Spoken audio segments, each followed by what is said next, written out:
TRP நடத்தக்கூடிய BEO black education officer வட்டார கல்வி அலுவலர் தேர்வு. இந்த எக்ஸாமுக்கு கல்வி தகுதி அப்படின்னு பார்த்தோம் அப்படின்னா யூஜி ப்ளஸ் பிஎடு, அதாவது பிஏ பிஎடு பிஎஸ்சி பிஎடு படித்த எல்லாருமே பார்த்தீங்கன்னா இந்த எக்ஸாமுக்கு அட்டெம்ப்ட் கொடுக்கலாம். நம்ம கிட்ட இந்த பிஓ எக்ஸாமுக்கு already test page and material plus test page இந்த ரெண்டுக்குமே இணைந்திருக்கக்கூடிய டீச்சர்ஸோட கவனத்துக்கு ஏபிஜே குரூப்ல பார்த்தீங்கன்னா டெய்லியுமே என்கேஜ்மெண்ட்டாக இருக்கிற மாதிரி நம்ம ஏதாவது சம்திங் ஒரு மேக்ஸோ ஒரு இங்கிலீஷோ தமிழோ ஏதாவது ஒரு டாப்பிக்கை கொடுத்து அது இருந்து நம்ம டெஸ்ட் ப்ராக்டிஸ் பண்ணுற மாதிரி இருக்கும். ஓகேவா?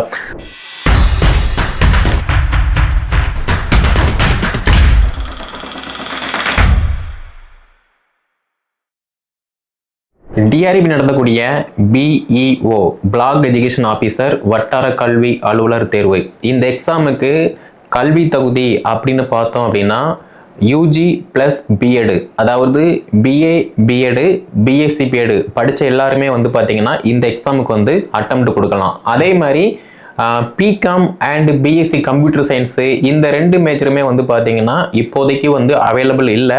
மேபி அறிவிப்பு வந்ததுக்கு அப்புறமா பார்த்தீங்க அப்படின்னா இவங்க தகுதி இல்லையா அப்படிங்கிற மாதிரி நம்ம ஃபர்தராக பார்க்கலாம். பட் மற்ற பாடங்கள் BSc and BEd BA and BEd இவங்க எல்லாருமே பார்த்தீங்கன்னா இந்த வட்டார கல்வி அலுவலர் தேர்வுக்கு தாராளமாக போட்டி போடலாம். அது மட்டும் இல்லாமல் எல்லாருமே சொல்கிற விஷயம் என்ன அப்படின்னா, நான் பிஎட் படித்து முடித்தேன் ஆனால் எனக்கு வேலை கிடைக்கல நான் அப்படிங்கிற மாதிரி ரொம்ப ஈஸியாக சொல்லுவாங்க. பட் இங்கே நிறைய பேர் MSc BEd MA BEd BSc BEd BA BEd படித்து முடிச்சதுக்கப்புறமா ஒரு எக்ஸாம் அட்டெம்ப்ட் கொடுக்காங்களா, முயற்சி பண்ணுறாங்களா, அதுதான் இங்கே பெரிய கொஸ்டின் மார்க்கு. ஏன்னா பிஎட் படிக்கும் போதே நம்ம நார்மலாகவே நம்ம பிஎட்ல ஸ்கூல் ட்ரைனிங் போவோம். அப்போ நமக்கு என்ன தோணும் அப்படின்னா, நம்மளும் ஒரு கவர்மெண்ட் ஸ்கூலில் 8th 9th 10th அது மட்டும் இல்லாமல் 1ஆப் 2ஆப் +1 +2 இந்த வகுப்புக்கு ஒரு கவர்மெண்ட் ஆசிரியராக போகணும் அப்படிங்கிற மாதிரி ஒரு ட்ரீம் இருக்கும். ஆனால் பிஎட் படித்து முடிச்சதுக்கு அப்புறமா அந்த எக்ஸாமுக்கு நம்ம ப்ரிப்ரேஷன் பண்ணுறோமா, முயற்சி பண்ணுறோமா, அதுதான் இங்கே ஹைலைட்டு. ஆனால் நிறைய பேர் பயிற்சி பண்ணுறாங்க, ஈஸியாக வேலை வாங்கிறதாங்க. ஆனால் நிறைய டீச்சர்ஸ் பார்த்தீங்க அப்படின்னா எந்த விதமான முயற்சியுமே பண்ணாமல் பயிற்சியுமே எடுக்காமல் நான் ஏன் தான் பிஎட் படிச்சணும் அப்படிங்கிற மாதிரி புலம்பி தள்ளுவாங்க. புலம்பி தள்ளுற யாருமே இங்கே சக்ஸஸ் ஆகிறது கிடையாது. அப்படி பார்க்கும்போது நீங்கள் பிஎஸ்சி பிஎடு பிஏ பிஎடு படித்து முடிச்சிருக்கீங்க அப்படின்னா தாராளமாக இந்த பிஓ எக்ஸாமுக்கு அட்டெம்ப்ட் கொடுங்க. மற்ற எக்ஸாம் மாதிரி இந்த எக்ஸாம் கிடையாது. நீங்களும் ஒரு ஆஃபீஸராக ஆகணும் அப்படின்னா தாராளமாக இந்த எக்ஸாமுக்கு அட்டெம்ப்ட் கொடுங்க. ரொம்ப ரொம்ப ஈஸியான ஒரு தேர்வு. ஓகே, அதே மாதிரி நம்ம கிட்ட இந்த பிஓ எக்ஸாமுக்கு already test page and material plus test page இந்த ரெண்டுக்குமே இணைந்திருக்கக்கூடிய டீச்சர்ஸோட கவனத்துக்கு. ஏன்னா ஆல்ரெடி சிலபஸ் போட்டிருக்கோம், ப்ரீவியஸ் இயர் கொஸ்டின் போட்டிருக்கோம், அது போக ஒரு சில வினாக்கள் நம்ம போஸ்ட் பண்ணியிருக்கோம். இது எல்லாமே கொஸ்டின் எப்படி கேட்டிருக்காங்க, வரக்கூடிய எக்ஸாமில் கொஸ்டின் எப்படி கேட்பாங்க, இந்த ரெண்டையுமே மேட்ச் பண்ணி தான் பார்த்தீங்க அப்படின்னா நம்ம டெஸ்ட் பேஜ் காண்டாக்ட் பண்ணுறோம். இதில் சிலபஸை பார்த்தோம் அப்படின்னா சிலபஸில் பொது அறிவியல் அப்படின்னு பார்த்தோம் அப்படின்னா கிட்டத்தட்ட 110 வினாக்கள் இருக்கு. இதில் சயின்ஸு பிசிக்ஸு, அதாவது சயின்ஸ் அப்படின்னா காமனாக எல்லாமே வந்துடும். அது போக history, geography, economic, commerce, polity இது எல்லாம் சேர்த்து பார்த்தீங்கன்னா 110 வினாக்கள் இருக்கு. அதாவது ஜென்ரல் ஸ்டடீஸு.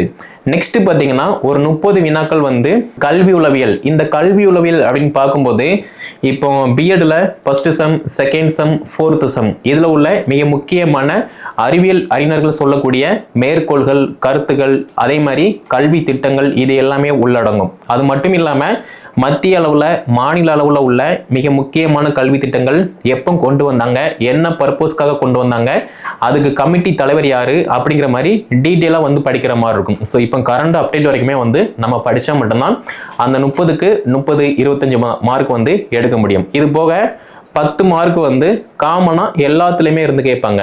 நோபல் பரிசு வாங்கினவங்க, அதே மாதிரி பத்மபூஷன் விருது வாங்கினவங்க, பத்மஸ்ரீ அவார்டு வாங்கினவங்க, எக்ஸெட்ரா இந்த மாதிரி இருக்கும். அப்போ இதுவுமே காமன். அப்போ நம்ம அகாடமியில் இருக்கக்கூடிய டீச்சர்ஸ் என்ன பண்ணணும் அப்படின்னா சிலபஸில் எந்தெந்த யூனிட்ல அதிகமாக மார்க் ஸ்கோர் ஆகுதோ அது பார்த்தீங்கன்னா ஃபர்ஸ்ட் ப்ரிஃபரன்ஸ். அப்படி பார்க்கும்போது சிலபஸில் பொது அறிவியல் ஜென்ரல் சயின்ஸை பொறுத்த மட்டும் பிசிக்ஸு, கெமிஸ்ட்ரி, பாட்னி, சுவாலஜி இந்த 4 டாபிக்ல இருந்து கிட்டத்தட்ட 20 வினாக்கள் கேட்காங்க.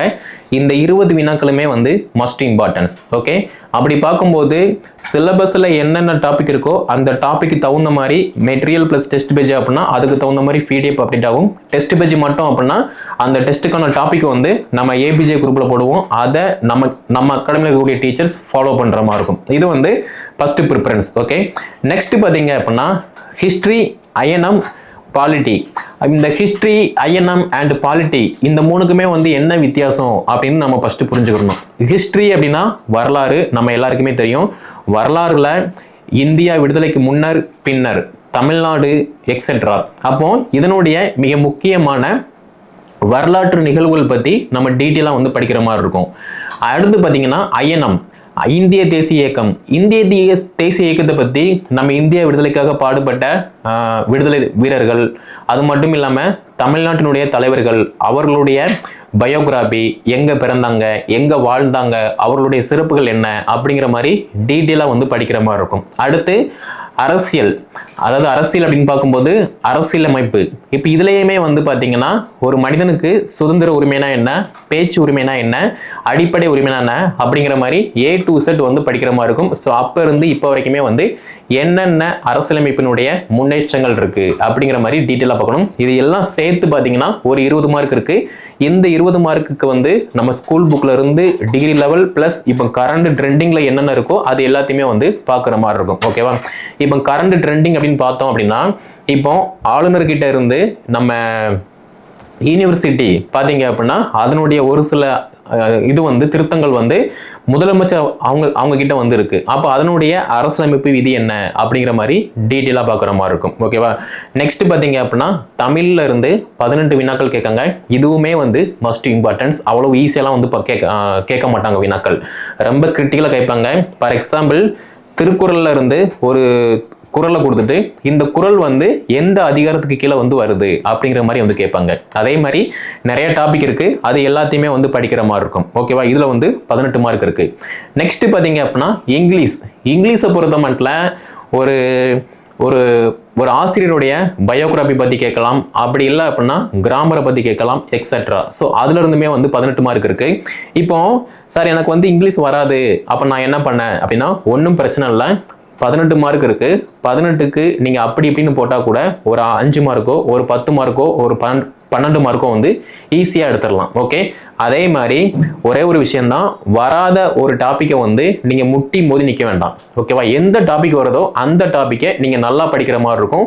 வரக்கூடிய டாப்பிக்கை நல்ல மார்க் எடுக்க பார்க்கணும், அதுதான் வந்து புத்திசாலித்தனம். ஓகேவா, அதை விட்டுட்டு எனக்கு வந்து இந்த டாபிக் வரல அப்படிங்கிற மாதிரி முட்டி மோதி நிற்காதீங்க. உங்களுக்கு இங்கிலீஷ் இல்லையா, எப்படி மேக்ஸில் நீங்கள் நல்லா போடுவீங்க. அப்போ மேக்ஸில் நமக்கு 18 மார்க் இருக்குது, அதில் 18க்கு 18 போட பார்க்கணும். ஓகேவா, இல்லை எனக்கு வந்து மேக்ஸ் நல்லா வராது, எனக்கு வந்து இங்கிலீஷ் நல்லா வரும் அப்படின்னா அதில் நல்ல மார்க் எடுக்க பாருங்க. இதுதான் வந்து வெற்றிக்கான அடையாளம். ஓகே, அடுத்து மேக்ஸை பொறுத்த மட்டும் 18 மார்க்கு.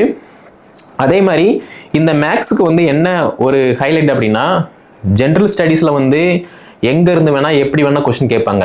ஆனா மேக்ஸை பொறுத்த மட்டும் ஒரு 4 டாபிக் இருக்கு அப்படின்னா அந்த 4 டாபிக்ல இருந்து மட்டும் தான் கேட்பாங்க. பட் கொஸ்டினை பொறுத்த மட்டும் கொஞ்சம் கஷ்டமா தான் இருக்கும். பட் நம்ம ப்ராக்டிஸ் பண்றோம் அப்படின்னா ஈஸியா வந்து நல்ல மார்க் எடுத்துடலாம். ஓகேவா, ஸோ மேக்ஸை பத்தி நீங்க ஃபீல் பண்ண வேண்டாம். ஓகே, அதுக்கான பயிற்சியுமே வந்து நம்ம டெஸ்ட் பேஜில் வந்து கான்டாக்ட் பண்ணுவோம். அடுத்து பார்த்தீங்க அப்படின்னா ஜியோகிராபி, எக்கனாமிக், அதே மாதிரி commerce.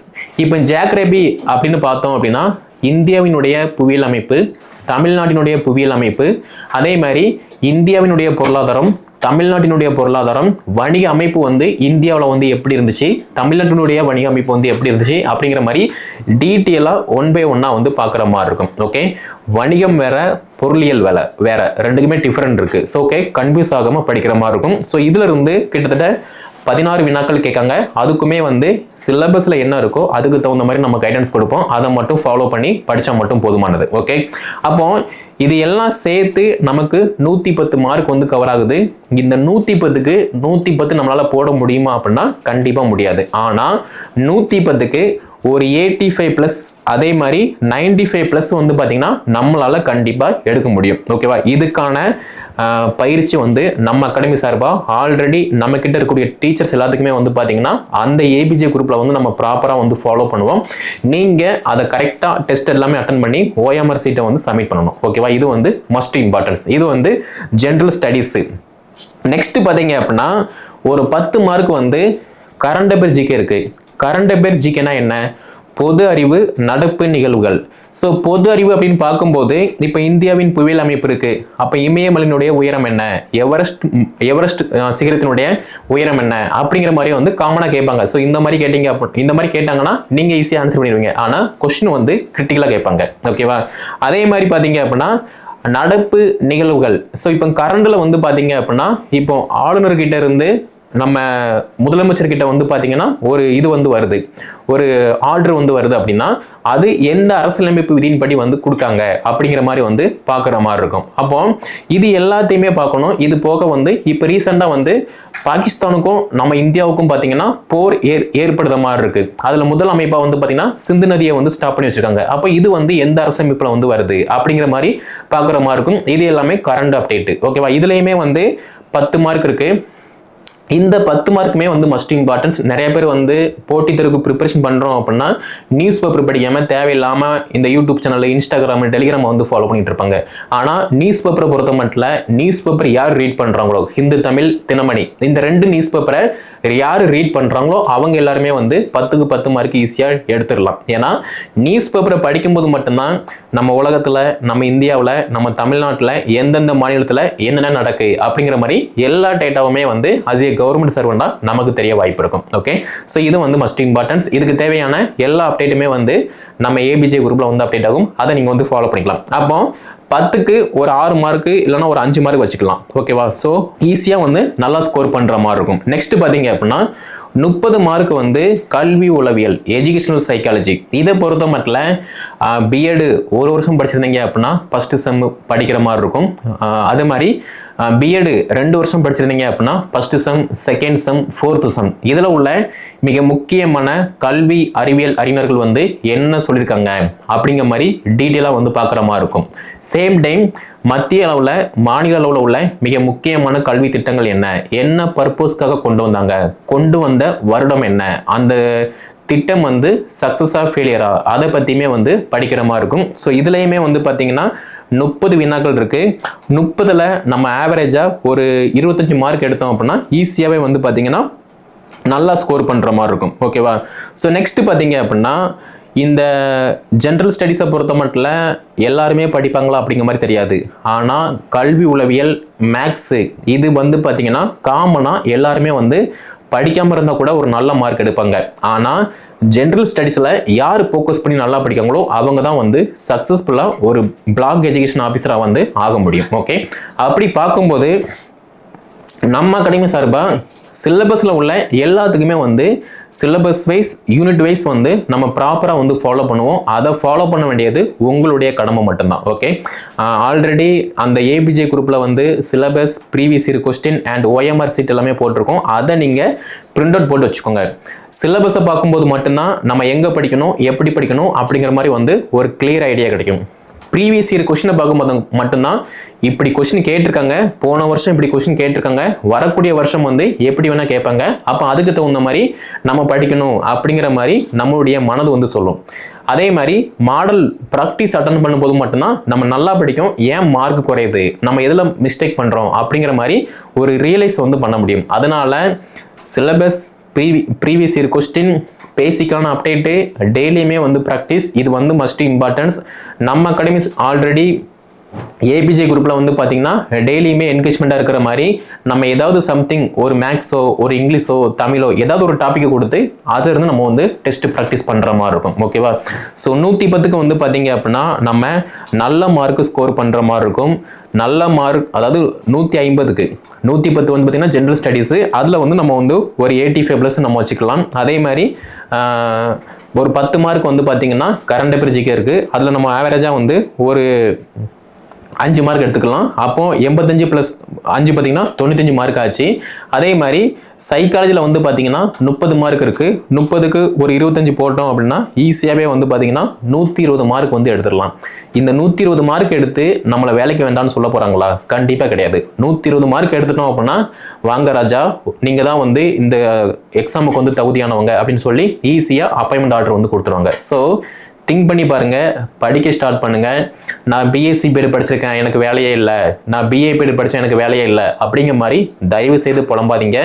Dead exam, PO exam, PG TRB exam, இந்த மாதிரி கல்வி தகுதி இருக்கு அப்படின்னா தாராளமாக அந்த எக்ஸாமுக்கு வந்து அட்டெம்ப்ட் கொடுங்க. எப்போதுமே வந்து முயற்சி பண்றவன தான் இந்த சொசைட்டி வந்து பரவாயில்ல முயற்சி பண்ணா கிடைக்கல அப்படிங்கிற மாதிரி சொல்லுமே தவிர, எதுவுமே பண்ணாம சும்மா கிடைக்கல அப்படின்னா துரு பிடிச்சதுக்கு சமம். ஓகே, ஸோ திங்க் பண்ணி பாருங்க, படிக்க ஸ்டார்ட் பண்ணுங்க. நம்ம அகாடமியில் இருக்கக்கூடிய டீச்சர்ஸ் எல்லாருமே வந்து கண்டிப்பா ஸ்ட்ரிக்டா இதை வந்து ஃபாலோ பண்ணணும். ஃபர்தர் அப்டேட் எல்லாமே வந்து அந்த ஏபிஜே குரூப்ல வந்து போடுவேன். அதை நீங்க 1 by 1 வந்து ஃபாலோ பண்ணுங்க. சேம் டைம் புதுசாக நீங்கள் யாராவது ஜாயின் பண்ணுறீங்க அப்படின்னா கீழே டிஸ்கிரிப்ஷனில் நான் வாட்ஸ்அப் நம்பர் கான்டாக்ட் நம்பர் கொடுத்துருக்கேன். அதை கான்டாக்ட் பண்ணி என்ன டீட்டெயில் கேட்டு படிக்க ஸ்டார்ட் பண்ணுங்க. இந்த வீடியோ தொகுப்பை பிஎஸ்சி பிஎட், பிஏ பிஎட் படித்து முடிச்சுட்டு அடுத்து என்ன பண்ணணும்னு தெரியாமல் இருக்கக்கூடிய டீச்சர்ஸ் எல்லாமே ஷேர் பண்ணுங்க, அவங்களும் வந்து படித்து பயன்படுத்தும். நம்முடைய சேனல் நீங்கள் சப்ஸ்கிரைப் பண்ணல அப்படின்னா சப்ஸ்கிரைப் பண்ணிக்கோங்க. அடுத்தடுத்த வீடியோ தொகுப்பில் ஃபர்தராக என்ன அப்டேட்டோ அதை வந்து நம்ம டீட்டெயிலாக பார்க்கலாம்.